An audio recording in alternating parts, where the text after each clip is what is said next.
देश के अंदर सांसद ब्रजभूषण शरण को लेकर उसकी गिरफ्तारी को लेकर मांग चल रही है, न सिर्फ जंतर मंतर बल्कि पूर्व से पश्चिम। और बात करें तो हरियाणा और उत्तर प्रदेश, हरिद्वार, सभी जगह मोमेंट्स लगातार आपने देखे।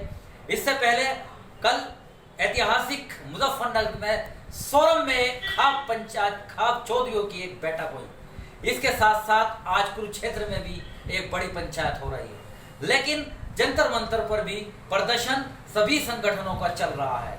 मामला बड़ा गंभीर है। इस देश के भविष्य, इस देश के सितारे खिलाड़ियों के साथ यौन शोषण की घटना को लेकर पूरा आग बबूला है हिंदुस्तान।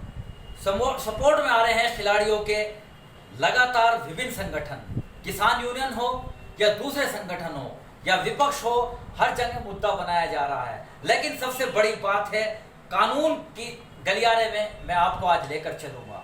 आज इंडियन एक्सप्रेस ने बहुत अच्छा एक आर्टिकल, एक खबर चलाई है और उन्होंने उस एफआईआर को साझा किया है जिसके बाद आप खुद जान जाएं कि आखिर चूक किसकी है, गलती किसकी है, कौन है कसूरवार। क्या भारत की बेटियों से ऐसा हो सकता है? मेरे साथ सीधा यहाँ पर पूर्व सचिव भी हैं, वरिष्ठ अधिवक्ता अज़हर हुसैन जैदी भी हैं और मैं खुद क्योंकि एक एडवोकेट हूँ, तो आज खुलासा करेंगे उन एफआईआर के बारे में। रेसलर की क्या है कहानी, आपने सुनी होगी अभी तक कि क्यों प्रदर्शन कर रहे हैं वो खिलाड़ी, उनके समर्थन में क्यों उठ रहा है जन समूह, क्यों वो हरिद्वार में अपने गोल्ड मेडल को प्रवाहित करने के लिए पहुंचे थे और अब खाप चौधरी उनके साथ लगे हुए हैं उनको इंसाफ दिलाने के लिए।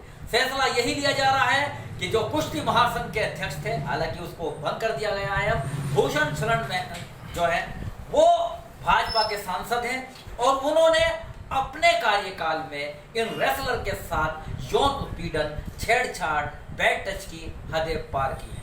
2 एफआईआर दर्ज हुई। 28 अप्रैल की बात करें तो 28 अप्रैल में ऑनरेबल देश की सर्वोच्च अदालत, ऑनरेबल सुप्रीम कोर्ट के हस्तक्षेप के बाद 2 एफआईआर दर्ज की गई। एफआईआर की बात करें तो उसके अंदर यौन शोषण, छेड़छाड़ तथा पॉक्सो के मामले भी दर्ज किए गए हैं। 6 खिलाड़ियों ने अलग से एफआईआर दर्ज कराई, एक नाबालिग के द्वारा भी एफआईआर दर्ज कराई गई। सबसे पहले हम आपको खुलासा करेंगे क्योंकि हम नहीं चाहते हैं किसी रेसलर को हम जग जाहिर करें या उसके नाम को सार्वजनिक करें, क्योंकि ये ऑनरेबल सुप्रीम कोर्ट के विरुद्ध हुई है और हम भी नहीं चाहेंगे। हालांकि हम आपको आज इशारा करेंगे कि पहली एफआईआर में पहले रेसलर ने क्या कहा। पहली महिला खिलाड़ी कहती है कि डिनर के टेबल पर वो अकेला बैठी थी, लेकिन वहीं पर ये भूषण शरण वहां पर पहुंचते हैं और उन्हें अपने टेबल पर खींच लेते हैं, बुला लेते हैं, बैड टच यहाँ पर उनके साथ किया जाता है। ये रेसलर, ये खिलाड़ी स्तंभ रह जाती है, सहम रह जाती है और डर जाती है। लेकिन बताया जाता है कि उसकी ब्रेस्ट से लेकर उसके पेट तक टच किया जाता है। दूसरी खिलाड़ी का अगर आरोप माने इस एफआईआर में तो उस खिलाड़ी ने भी कहा है कि वो मैट पर लेटी हुई थी और उसको ऑफिस में बुलाया जाता है। वो अपने भाई के साथ ऑफिस जाती है लेकिन भाई को बाहर खड़ा कर दिया जाता है। उसके बाद भी यहाँ इस सांसद द्वारा बैड टच की हरकतें की जाती है। तीसरी खिलाड़ी की अगर बात करें जो आज सार्वजनिक हो रही है एफआईआर, उसके अंदर भी उन्होंने कहा कि उनके पास कोई मोबाइल, निजी मोबाइल नहीं था। उसके घर वालों को मोबाइल पर बात कराने के लिए उसे भूषण जो ये है जो कुश्ती संघ के अध्यक्ष माननीय सांसद, वो अपने बिस्तर पर उस बच्ची को खींच लेते हैं, वहां भी उसके साथ बैड टच किया जाता है। यानी कि महिलाओं के साथ बैड टच, जानते हैं सब लोग कि किस तरह से ब्रेस्ट से लेकर कमर, या ऐसी उसमें एफआईआर में बातें लिखी गई हैं जो मुझे बताने में भी शर्म महसूस हो रही है कि एक बेटी को एक महिला के साथ किस किस तरह से हरकतें की जाती थी। चौथी अगर रेसलर की बात करें तो अपनी एफआईआर में क्या कहती हैं कि ब्रीथ चेकिंग, क्योंकि अक्सर खिलाड़ियों की सांस चेकिंग की बात की जाती है, तो सांस चेक करने के बहाने वहां भी उसके ब्रेस्ट पर हाथ मारा जाता है, पेट और कमर पर ले जाता है। 5वीं खिलाड़ी की बात करें जो एफआईआर में आया है तो वो भी कहती है कि जब टीम ग्रुप का फोटोग्राफ्स होता है तो वहां पर उसकी कमर पर हाथ फेरा जाता है, उसके कंधों पर जबरन हाथ लगा दिया जाता है, वो निकल कर जाती है, भागती है, लेकिन फिर उसको खींच लिया जाता है। छठी खिलाड़ी ने भी कुछ इस तरह से ही बताया कि उसके कंधे पर हाथ रखा जाता है और वो जब घबरा कर हटना चाहती है वहां से तो उसे कहा जाता है कि ज्यादा स्मार्ट बन रही हो, क्या आगे नहीं खेलना है क्या। आखिरकार कैसे संगीन आरोप हैं एफआईआर के अंदर दर्ज हैं और आरोपी अभी पुलिस गिरफ्त से दूर है।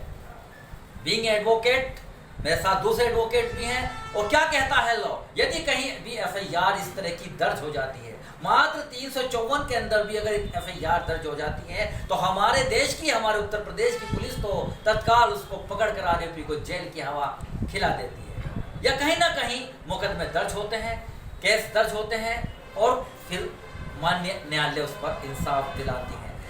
एक और दूसरी जो एफआईआर है उसके अंदर की बात करें तो उस एफआईआर में नाबालिग की द्वारा की जाती है, उसके पिता के द्वारा वो दर्द बयान किया गया है जो उसकी बच्ची के साथ किया गया है कि उसकी बच्ची को सप्लीमेंट खरीदने का लालच भी दिया गया कि हम सप्लीमेंट दिलवा देंगे, तुम मुझसे सेक्सुअल फेयर करो, मतलब कुछ ना कुछ दबाओ।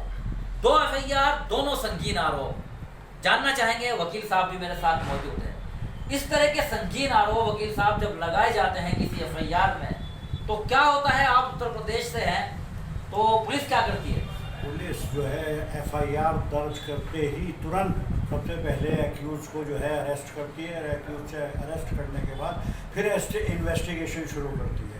लेकिन यहाँ इसमें चूँकि ये आम आदमी के लिए इस तरीके के कानून है, मतलब आम आदमी का कानून माना जा रहा है और ख़ास आदमी को बचाया जा रहा है, और जबकि होना ये चाहिए था कि इस फ़ौरन ही जैसे ही एफआईआर दर्ज की गई थी उसको इन्वेस्टिगेशन के लिए बुलाया जाता और जिस आधार के ऊपर उस पर आरोप लगाए गए हैं और उसको तुरंत जो है उसको अरेस्ट करने के बाद और तमाम जांच और इसकी तफ्तीश करने के बाद ही जो है कार्रवाई शुरू की जाती है।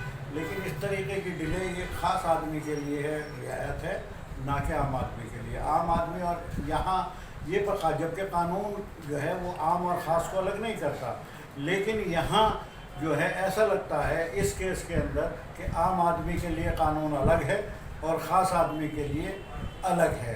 तो इसी आधार पर उसको तुरंत ही गिरफ़्तार करना चाहिए था और गिरफ़्तार करने के बाद सभी जो है उसके ऊपर धाराओं के अकॉर्डिंग कार्रवाई करनी चाहिए थी और उसे भी जो है एक अपने पद से तुरंत इस्तीफा दे देना चाहिए था।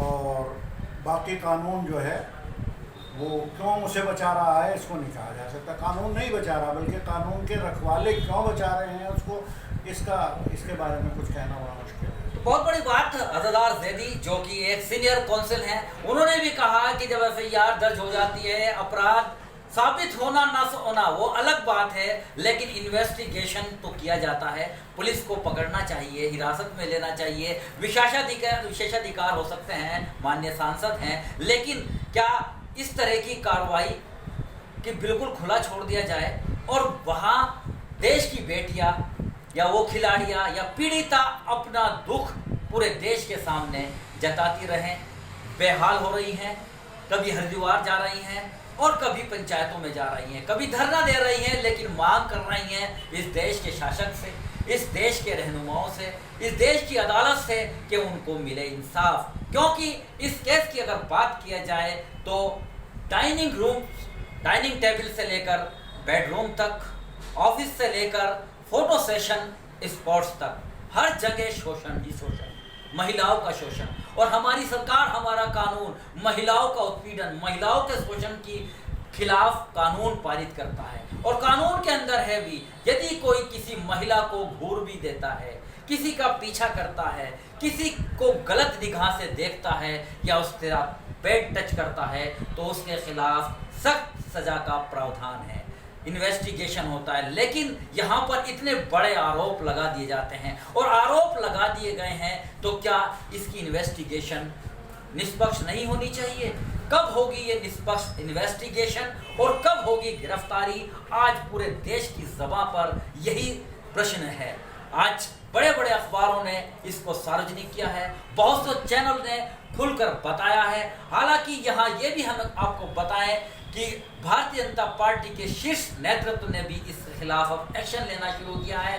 पता चला है सूत्रों के अनुसार कि नसीहत दे डाली है अब ब्रजभूषण शरण सिंह को भी। कहा गया है कि वो बेतुका बयानबाजी से बाज आए, अनावश्यक बयानबाजी ना करे, और उसका नतीजा भी ये बताया जा रहा है कि अयोध्या के अंदर जो उनकी एक रैली होनी थी उस रैली को भी फिलहाल स्थगित कर दिया गया है। बहरहाल जंतर मंतर का मामला हो, चाहे आपके हरिद्वार का मामला हो, मुजफ्फरनगर के सोरम का हो, और आज कुरुक्षेत्र के अंदर बड़ा निर्णय होने जा रहा है, वो भी हम आपको बताएंगे। लेकिन एफआईआर, 2 एफआईआर हैं, दोनों एफआईआर कह रही हैं कि दोषी को गिरफ्तार कर या हिरासत में लेकर कम से कम पूछताछ तो की जाए और इंसाफ दिलाया जाए। बहरहाल कब मिलेगा इन बेटियों को इंसाफ, कब आएंगे इसके दूसरे और बड़ी खबर या नतीजे, या क्या क्या कहेगा शीर्ष नेतृत्व, क्या होगी जल्द से जल्द इसमें बड़ी घोषणा, क्या लिया जाएगा एक्शन, इस सब पर हम सब की है नजर। तब तक बने रहिएगा मेरे साथ। आरिफ शीश महली, चीफ एडिटर, बार और bench, news today Lucknow, Muzaffarnagar.